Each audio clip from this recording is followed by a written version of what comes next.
Hello, this is the Captain Paxo, and this is my Kraekan Dragon Scourzh boss guide for Salt and Sanctuary.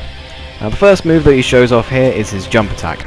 Least dangerous attack probably in this game. Just walk straight underneath him. He doesn't even leave a lingering hitbox on his body. This is a lot more dangerous though. You got to roll towards him in both instances. You want to roll through the attacks. You want to roll for the first one because it leaves that lingering hitbox, and then the second one because, well, it's a thrust. This is his most dangerous attack coming up here. His breath attack. I recommend rolling through him twice and then jumping away and then stay away from him just for a second because it has a lingering hitbox. This attack has a really large hitbox, so you got to roll away, and I recommend jumping. Every time I haven't jumped, I've been hit by that. But back onto the breath real quick as he does it again. I'm staying away from him just for a second because it does leave a lingering hitbox, and I can't tell you the amount of times that I've walked into its lingering hitbox. So wait for it to completely dissipate and then go in for an attack.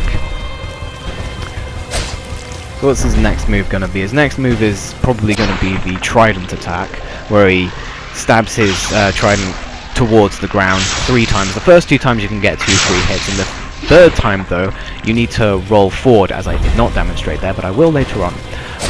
You need to roll forwards, like into him once, because he can throw it out in front of him, like just in front of him, or just behind him. If you try and avoid it when it's going in front of him, there I rolled once.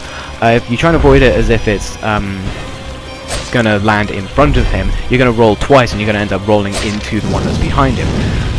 Whereas if you just sort of stay there, then you're going to get smacked by the one in front. If you roll at the last second just once, you avoid the one that's in front, and you also have enough time to judge if it's landing behind him, in which case don't roll again, or if it's landing in front of him, in which case do roll a second time. You'll end up on the other side of him, and you can give him a few smacks. The hitbox for those beams though, they don't last as long as you think they do.